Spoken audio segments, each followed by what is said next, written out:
Sorry. Hola, mi amigos and amigas, I am Excitement, wrestling's primo numero uno announcer. Today we are going to look at the man, the myth, the legend, the obnoxious loudmouth himself, Baron Corbin, and we're going to rank the 5 personas he has played in the WWE. Let's go!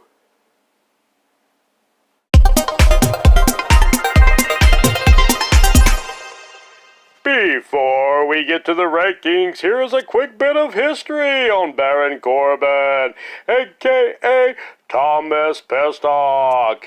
This 6'8", 285-pound barrelmouth played college football as he became a starter in 007 at NCAA Division II Northwest MSU. He played professionally in the NFL as a former offensive lineman in both the teams of Indianapolis Colts and the Arizona Cardinals.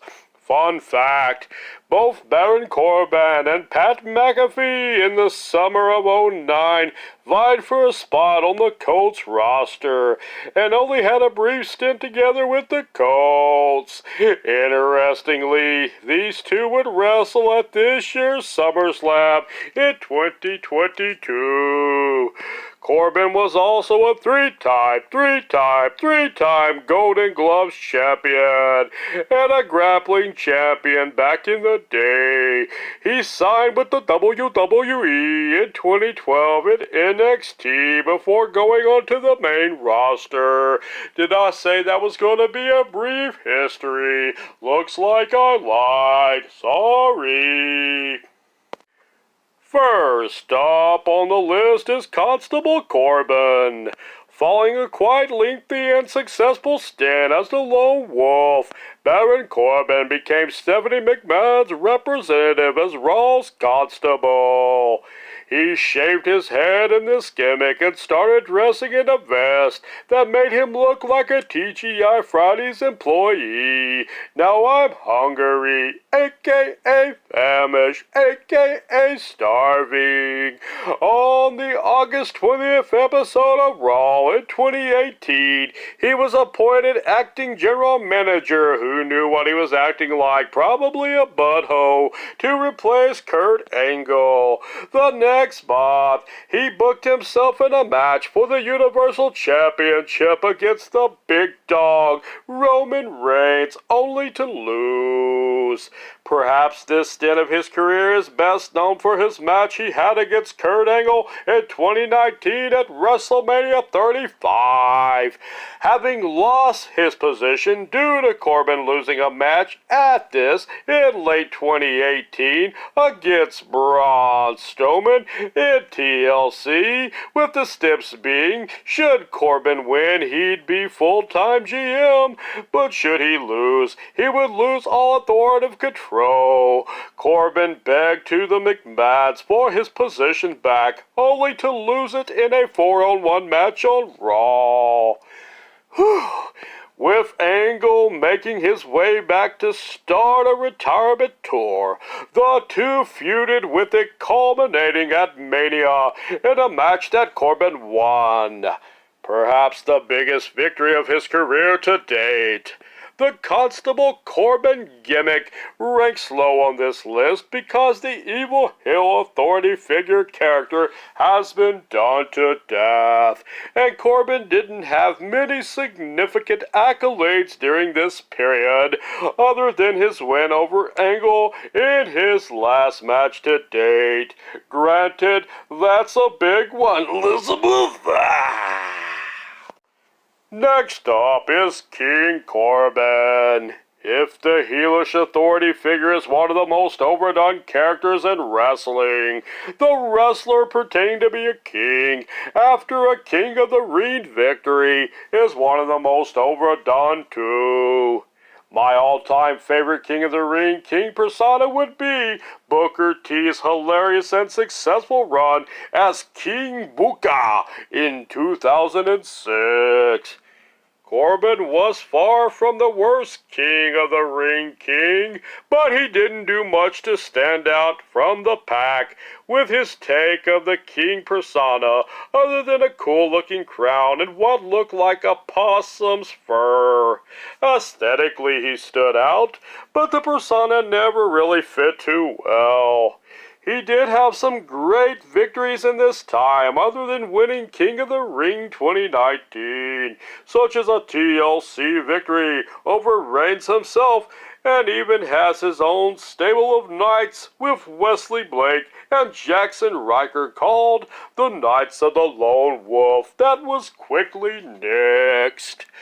After a series of losses to Shinsuke Nakamura, the King persona would be abandoned as Baron started spiraling and losing.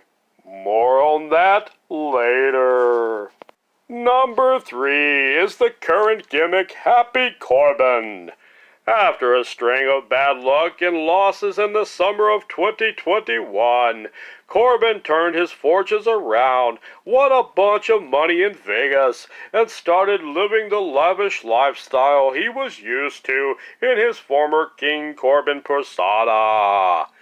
He even got his own sidekick and joke teller in the form of Riddick Moss, a.k.a. Madcap Moss. During this gimmick, Corbin would refer to himself as Happy Corbin. When I read last year that the WWE filed for the rights to trademark the name Happy Corbin, I assumed he was either going to be a goofy clown or a hot-tempered golfer. Boy, was I wrong. Joke, joke, joke. As Happy Corbin, Corbin would start dressing in fancy hats and Krakatoa Volcano-loud shirts. Gone were his scruffy beard and scruffy what he had of hair as he became well-trimmed and started hosting a segment called Happy Talk, which would give him another way to annoy fans.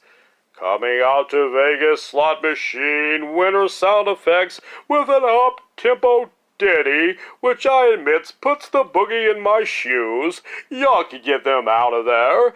Happy Corbin would go on to annoy his buddy Madcap enough to start feuding with him earlier this year. After the Moss feud, Corbin would enter a feud with Pat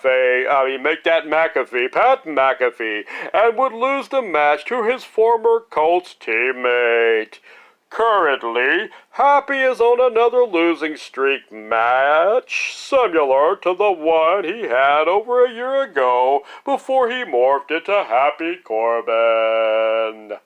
The second best Corbin character, in my humble opinion, would be the down-on-his-luck Corbin as a bomb.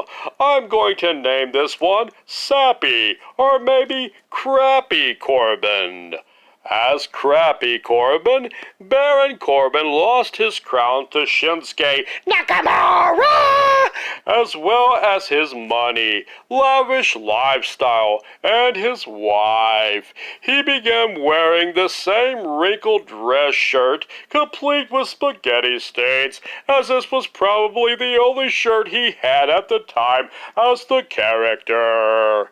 Corbin's character work here in this persona was priceless, as he showed some serious comedic chops and even teased a possible face turn before turning his fortunes around in Vegas and becoming the obnoxious rich man again we all know and loathe. Based on character portrayal and entertainment value alone, this one is my favorite of Corbin's personas. Sadly, it was short-lived, unlike the next and final persona on my list. And finally is Corbin's most successful best character, the Lone Wolf Baron Corbin. Ahoo! Granted, as the Lone Wolf, Baron Corbin wasn't nearly as entertaining as he was as the Bomb, or nearly obnoxious as he is as Happy Corbin. However, he had the most victories and success in this character, which probably makes sense since he was with this character longer than any of the other characters he played on the main roster in the WWE from 2016 to 2018, just over a couple of years. This persona had him wearing both ugly long hair and an equally ugly persona.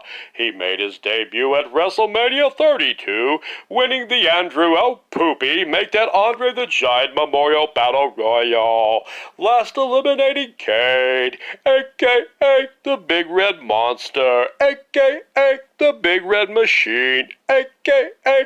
the Big Red Mayor of Knoxville County. Corbin got his first title shot against Dolph Ziggler and AJ Styles in a losing effort, but at least he wasn't pinned as Styles pinned Ziggler. He lasted over 30 minutes in the Royal Rumble in 2017 and also scored Money in the Bank in the U.S. states. He scored the U.S. states. That doesn't make any sense. I mean the United States title from Ty Dillinger and had a 70-day reign, with it eventually losing it to Dolph Ziggler. With the current losing streak currently on SmackDown, some think Corbin could be reverting back to the old wildly entertaining bum gimmick. However, as of September 2nd version of this past pre-Labor Day episode of SmackDown, Happy Corbin was defeated by Nakamura. That always hurts my voice, who interestingly gave him his first losing spiral over a year ago, changing him into the Bomb. After the match, however, dejected Happy Corbin climbed into JBL's white horn limo. It looks like another character change for Corbin, with JBL perhaps being his manager.